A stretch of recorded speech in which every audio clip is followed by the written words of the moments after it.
आप सभी लोगों को मेरा सादर नमस्कार। आज मैं आपको भारत के स्पेस मिशन ऑफ इंडिया के बारे में जानकारी देने जा रहा हूं। भारत के ISRO Indian space research organisation की स्थापना 15 अगस्त 1969 को हुई थी। इसका हेडक्वार्टर बेंगलोर में बनाया गया है। Satish Dhawan satellite launching centre को आंध्र प्रदेश के श्री हरिकोटा में बनाया गया।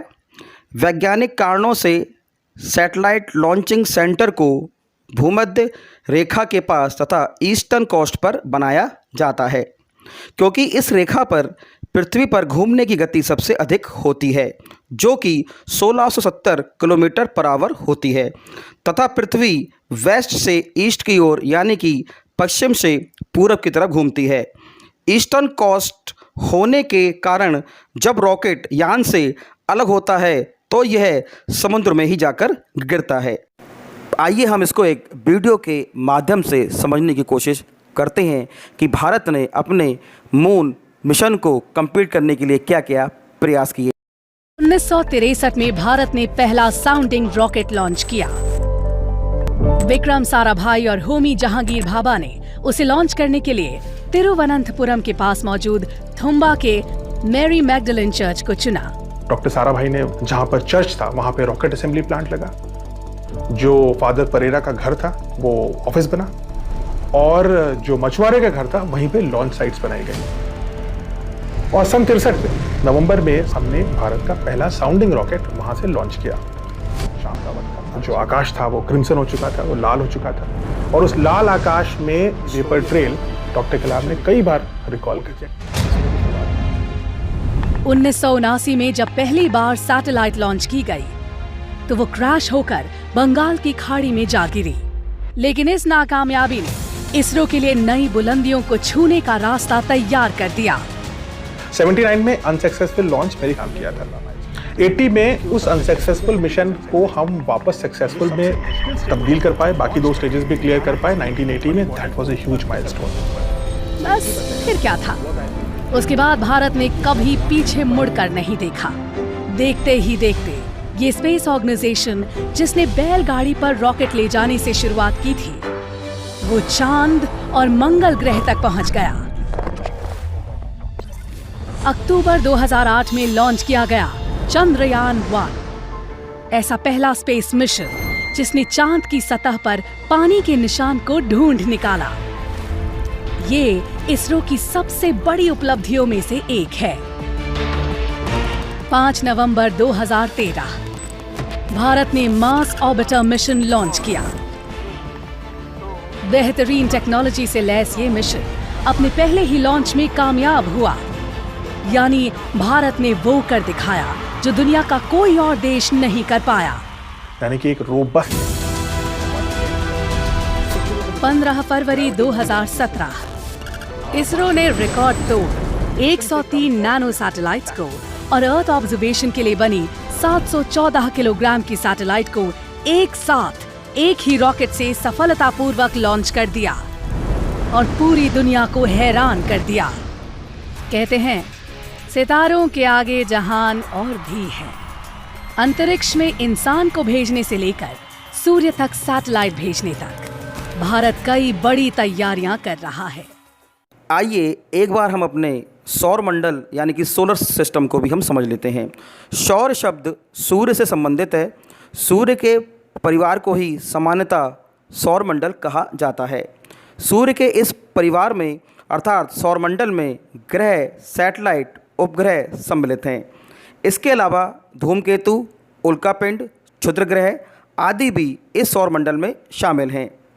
यह सभी गुरुत्वाकर्षण बल के कारण एक परिवार में बंधे हुए हैं।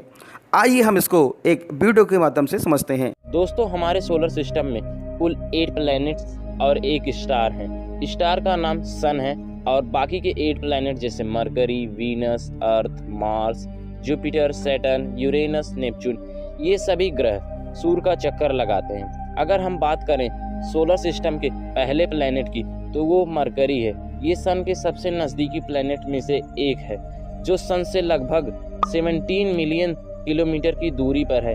इतना नज़दीकी प्लैनेट होने के कारण ये लगभग 87 डेज में सन का एक चक्कर लगा लेता है।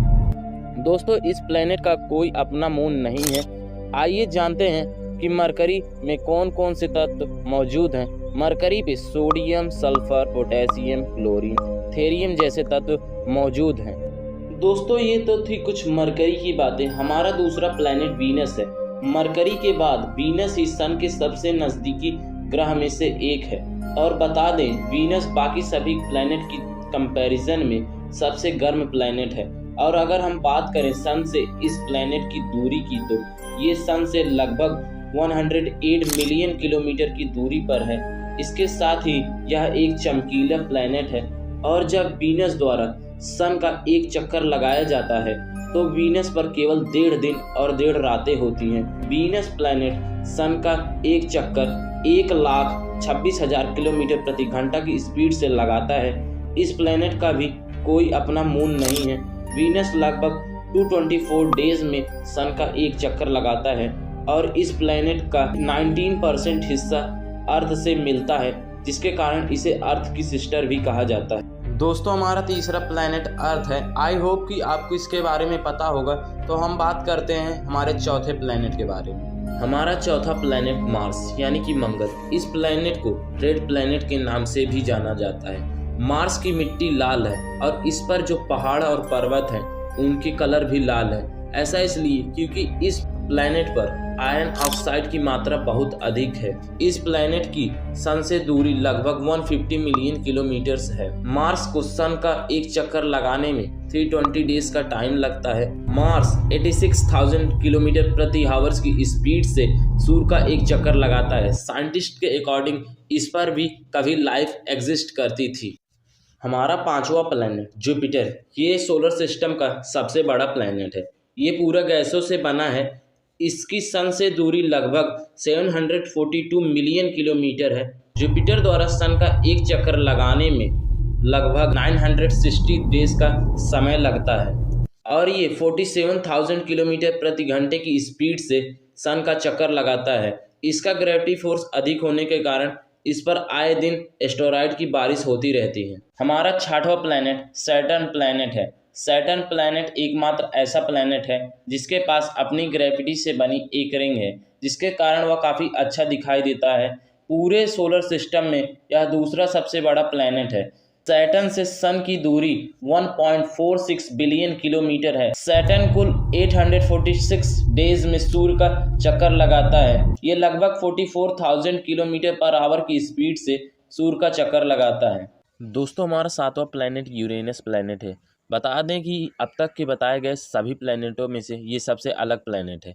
ये प्लैनेट अपने अक्ष पर 97.77 डिग्री झुका है, इसलिए इस प्लैनेट पर 42 साल का दिन और 42 साल की रात होती है। इस प्लैनेट का सन से दूरी लगभग 2.93 बिलियन किलोमीटर है और ये प्लैनेट 24,480 किलोमीटर पर आवर की स्पीड से सूर्य का एक चक्कर लगाता है। हमारा आठवां प्लैनेट नेपच्यून है। इस प्लैनेट के बाद हमारा सोलर सिस्टम खत्म हो जाता है, क्योंककि इसके बाद सन का ग्रेविटी फोर्स कम होता जाता है। सन से इस प्लैनेट की दूरी 4.47 बिलियन किलोमीटर है। इस प्लैनेट पर कुल 562 दिन और 562 रातें होती हैं।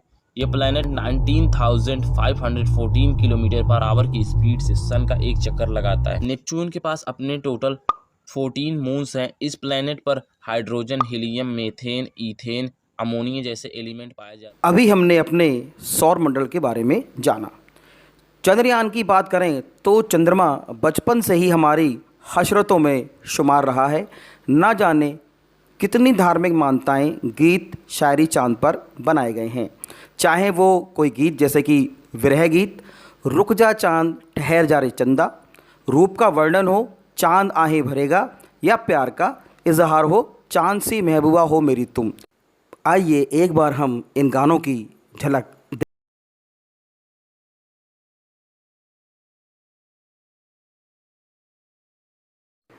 अब हम चंद्रयान 1 और चंद्रयान 2 के बारे में बात करेंगे। 22 अक्टूबर 2008 को इसरो द्वारा चंद्रयान 1 को भेजा गया था और यह 30 अगस्त 2009 तक एक्टिव भी रहा। इसके बाद 22 जुलाई 2019 को चंद्रयान 2 को चांद पर भेजा गया, पर 7 सितंबर 2019 को विक्रम लैंडर की स्पीड कंट्रोल ना होने के कारण यह तिरंगा पॉइंट पर चांद से टकरा गया।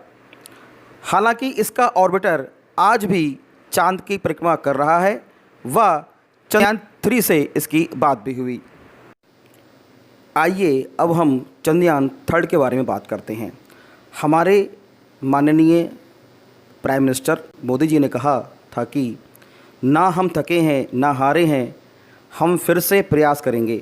पूर्व राष्ट्रपति भारत रत्न डॉक्टर APJ अब्दुल कलाम साहब ने कहा कि फेल का मतलब हारना नहीं बल्कि फेल अर्थात फर्स्ट अटेम्प्ट इन लर्निंग होता है।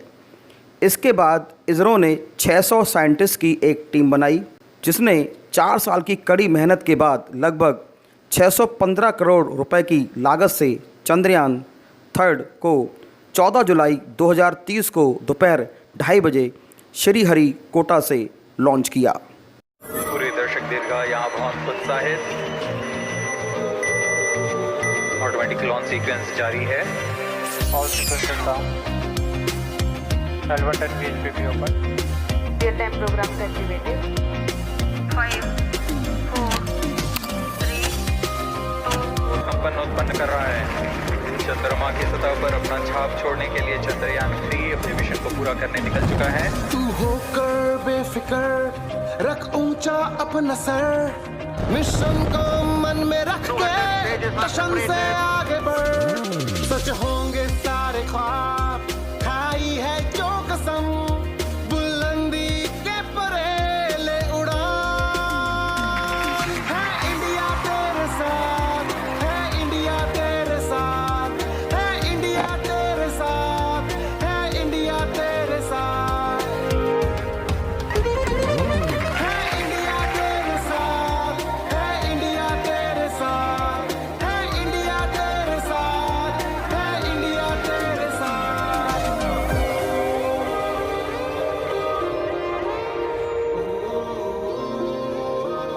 The mission of ISRO to the moon.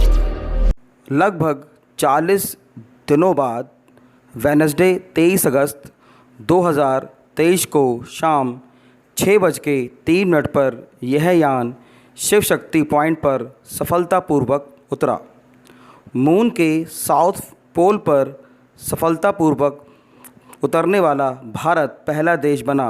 हालांकि इससे पहले USA, रशिया व चाइना मून के नॉर्थ पोल पर अपने लूनर मिशन में सफलता प्राप्त कर चुके थे। 23 अगस्त 2023 को इंडियन स्पेस डे घोषित किया गया है। आइए इसके बाद हम चंद्रयान 3 की सॉफ्ट लैंडिंग को देखते हैं। Honorable Prime Minister Shri Narendra Modi ji, who is here to encourage us, and he is critically looking at the visuals.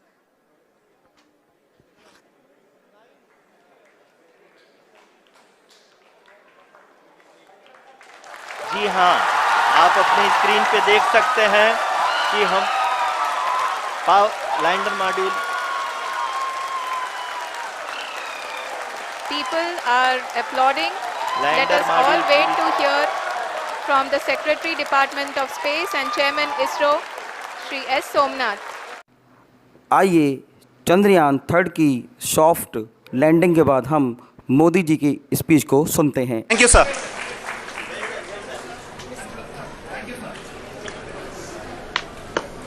मेरे प्यारे परिवारजनों,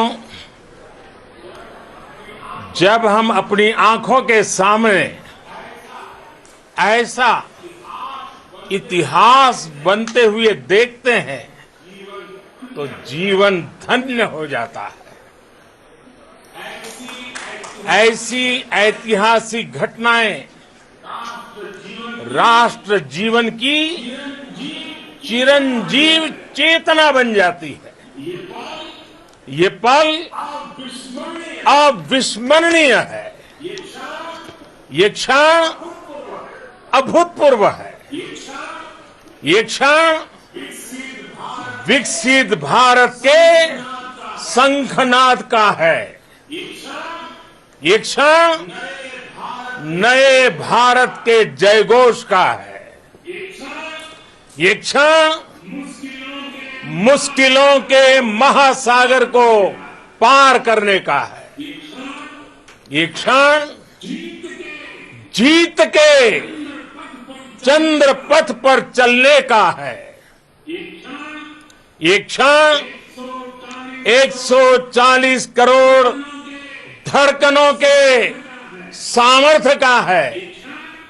ये क्षण भारत में नई ऊर्जा, नया विश्वास, नई चेतना का है। ये क्षण भारत के उदयमान भाग्य के आह्वान का है। अमृत काल की प्रथम प्रभा में सफलता की ये अमृत वर्षा हुई है। हमने धरती पर संकल्प लिया और चांद पर उसे साकार किया। और हमारे वैज्ञानिक साथियों ने भी कहा, India is now on the moon. आज हम अंतरिक्ष में नए भारत की नई उड़ान के साक्षी बने हैं। साथियों, मैं इस समय ब्रिक्स समिट में हिस्सा लेने के लिए दक्षिण अफ्रीका में हूं, लेकिन हर देशवासी की तरह मेरा मन चंद्रयान महाअभियान पर भी लगा हुआ था। नया इतिहास बनते ही हर भारतीय जश्न में डूब गया। कुछ घंटों बाद विक्रम लैंडर से प्रज्ञान रोवर, जिसका वजन 26 किलोग्राम निकला, जो 6 पहियों वाला था, जिसमें नवीनतम वैज्ञानिक उपकरण लगे थे। इसने 14 डेज तक चांद की सतह पर कुछ मीटर चलकर चांद के गूढ़ रहस्यों का अध्ययन किया तथा चांद पर अपने पहियों की अमिट छाप छोड़ी। चंद्रयान 3 मिशन के दौरान रोवर के टायरों ने चंद्रमा की सतह पर भारत का राष्ट्रीय चिन्ह अशोक स्तंभ का निशान बनाया है। यह छाप हमेशा बनी रहेगी क्योंकि चांद पर कोई एटमॉस्फेयर नहीं है। प्रज्ञान रोवर के निम्न कार्य होंगे। लिप्स यानी कि laser inducted breakdown spectroscopy technology के द्वारा चांद की सतह से मिट्टी लेकर यह इसे प्लाज्मा लाइट में बदलता है। प्लाज्मा पदार्थ की चौथी स्टेट होती है। अन्य 3 सॉलिड, लिक्विड, गैसेस, ये अन्य 3 स्टेट हैं। इसके अध्ययन से चांद की मिट्टी में oxygen, sulphur, titanium, aluminium, calcium, iron, chromium, manganese और सिलिकॉन व कुछ 9 एलिमेंट्स मिले हैं। संसार में कुल 108 एलिमेंट्स अब तक खोजे गए हैं। आइए अब हम विक्रम लैंडर से प्रज्ञान रोवर को निकलते हुए देखते हैं।